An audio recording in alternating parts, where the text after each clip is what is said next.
Imagina por un momento a un hombre que cambió para siempre el curso de la historia occidental. Un líder cuyo nombre resuena con tanta fuerza 2000 años después de su muerte que seguimos usando su título como sinónimo de poder absoluto. Hablamos de un general que conquistó tierras que hoy ocupan 8 países modernos, de un político que desafió al Senado más poderoso del mundo antiguo y de un visionario que transformó una república en lo que eventualmente se convertiría en un imperio. Su vida fue tan extraordinaria que incluso el 7º mes del año lleva su nombre. Esta es la historia de Julio César Gaius. Julius César nació el 12 de julio del año 100 a.C.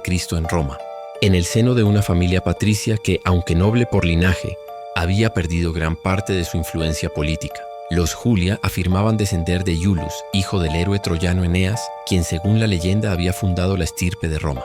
Sin embargo, esta gloria ancestral no se traducía en poder real. El padre de César ocupó algunos cargos menores, pero la familia vivía en la Subura, uno de los barrios más humildes de Roma, rodeada de comerciantes, artesanos y la plebe urbana. Este contraste entre un apellido ilustre y una realidad modesta marcaría profundamente al joven César, quien desde temprana edad comprendió que en Roma no bastaba con un nombre prestigioso, sino que había que forjarse el propio destino. Su infancia estuvo marcada por las guerras civiles que desgarraban la República. Cuando César tenía apenas 15 años, su padre murió repentinamente, convirtiéndolo en el cabeza de familia. Un año después, el dictador Sila, que había tomado el control de Roma tras una sangrienta guerra civil, ordenó a César divorciarse de su esposa Cornelia, hija de un enemigo político. César se negó rotundamente, un acto de valentía inaudita que pudo costarle la vida. Tuvo que huir de Roma y esconderse en las montañas, donde contrajo malaria. Solo la intercesión de familiares influyentes salvó su vida. Aunque Sila habría dicho proféticamente que en ese joven había muchos Marios, en referencia al popular líder que había sido su enemigo mortal. Tras la muerte de Sila, César regresó a Roma y comenzó su carrera, no por el camino militar que muchos esperaban, sino a través de la oratoria y el derecho. Viajó a Rodas para estudiar retórica con el famoso maestro Apolonio Molón, el mismo que había instruido a Cicerón. Durante este viaje fue capturado por piratas que exigieron 20 talentos de rescate. César, con su característico orgullo, les dijo que valía al menos 50 talentos y prometió que una vez liberado, regresaría para crucificarlos a todos. Los piratas rieron, creyendo que bromeaba. Cumplió su palabra. Tras pagar el rescate, organizó una flota.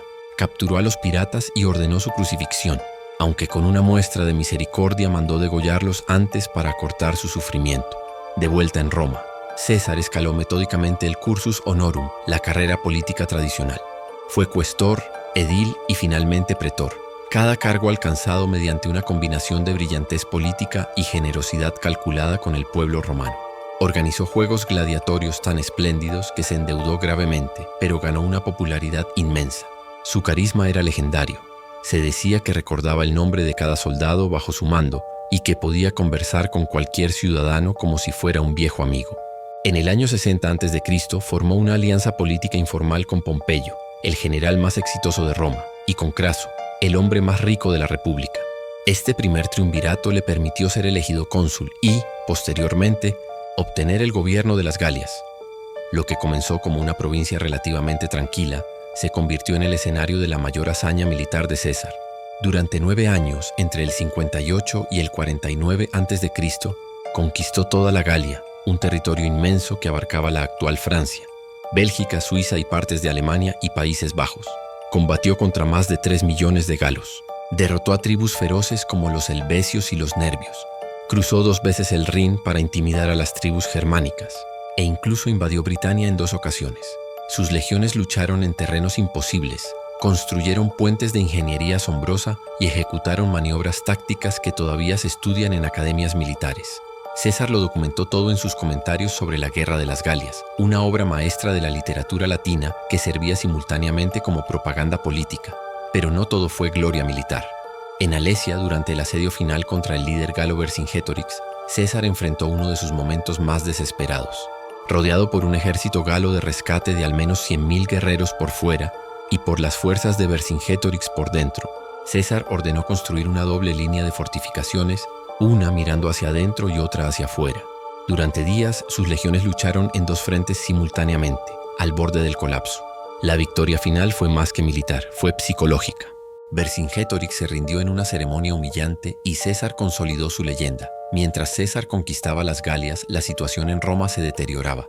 Craso murió en una desastrosa campaña en Partia, y la relación entre César y Pompeyo se volvió cada vez más tensa.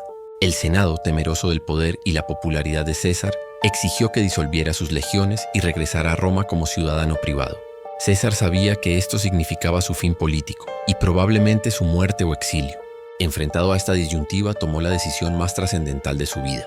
En enero del 49 a.C., cruzó con sus tropas el río Rubicón, frontera sagrada que separaba la Galia de Italia, pronunciando la frase que pasaría a la historia: Alea iacta est, la suerte está echada. Con ese acto declaró la guerra civil.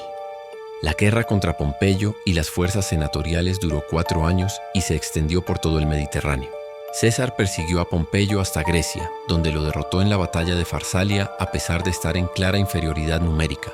Pompeyo huyó a Egipto buscando refugio, pero fue asesinado a traición por orden del faraón Ptolomeo, quien esperaba ganarse el favor de César. Cuando le presentaron la cabeza de su antiguo aliado y rival, César lloró, una muestra de la complejidad de sus emociones. En Egipto, César se involucró en la guerra civil local y conoció a Cleopatra, la joven reina de apenas 21 años con quien comenzó una relación apasionada. Juntos tuvieron un hijo, Cesarión, y César la apoyó militarmente para consolidar su trono. De regreso en Roma, César acumuló poderes sin precedentes. Fue nombrado dictador perpetuo, una contradicción con la tradición republicana que establecía la dictadura como un cargo temporal para emergencias. Implementó reformas audaces, redistribuyó tierras a sus veteranos y a pobres urbanos, reformó el calendario creando el calendario juliano que usamos hasta hoy, otorgó ciudadanía a pueblos de las provincias, aumentó el Senado incorporando a representantes de toda Italia y las provincias y planeó grandes obras públicas. Sus enemigos lo acusaban de querer convertirse en rey, el título más aborrecido en Roma desde la expulsión del último rey 500 años atrás. Cuando Marco Antonio le ofreció públicamente una diadema real durante las Lupercales, César la rechazó teatralmente, pero el daño estaba hecho. La conspiración se gestó en secreto. Liderados por Marco Junio Bruto y Gayo Casio Longino, un grupo de hasta 60 senadores decidió que César debía morir para salvar la República. Bruto era especialmente significativo. César lo había perdonado tras Farsalia y lo trataba con afecto paternal. Incluso había rumores de que era su hijo ilegítimo. El 15 de marzo del 44 a.C., los idus de marzo según el calendario romano, César acudió a una reunión del Senado. Varios presagios lo habían advertido. Su esposa Calpurnia había tenido pesadillas terribles la noche anterior y un adivino le había dicho que se cuidara de los idus de marzo. Pero César, quizás cansado o confiado en su estrella protectora, acudió. Cuando los conspiradores lo rodearon, recibió 23 puñaladas. Según cuenta la tradición, cuando vio a Bruto entre sus asesinos, pronunció en griego las palabras «Kaisu teknon», «Tú también, hijo mío». Antes de cubrirse el rostro con su toga y dejarse caer, los conspiradores creían que habían salvado la República, pero estaban terriblemente equivocados. El asesinato de César desató una nueva guerra civil aún más sangrienta. Marco Antonio, cónsul y lugarteniente de César, pronunció un discurso fúnebre magistral que incendió a las masas romanas contra los asesinos. Pero quien finalmente vengaría a César sería su hijo adoptivo, el joven Octavio, de apenas 18 años. Junto con Marco Antonio y Lépido formaron el segundo triunvirato y derrotaron a los conspiradores en Filipos. Irónicamente, fue Octavio quien, años después, transformaría definitivamente la República en imperio, convirtiéndose en Augusto, el primer emperador romano, cumpliendo así lo que César había comenzado pero no pudo terminar. El legado de Julio César es imposible de medir en su totalidad. Transformó Roma de una potencia regional mediterránea en el núcleo de un imperio que duraría siglos. Sus conquistas extendieron la civilización romana, el latín y el derecho romano a territorios que configurarían la Europa moderna. El calendario que creó, con pequeñas modificaciones papales, es el que usamos hoy. Su nombre se convirtió en título de poder. Kaiser en alemán, zar en ruso, todos derivados de Kaiser. Fue objeto de innumerables obras literarias, desde Shakespeare hasta nuestros días.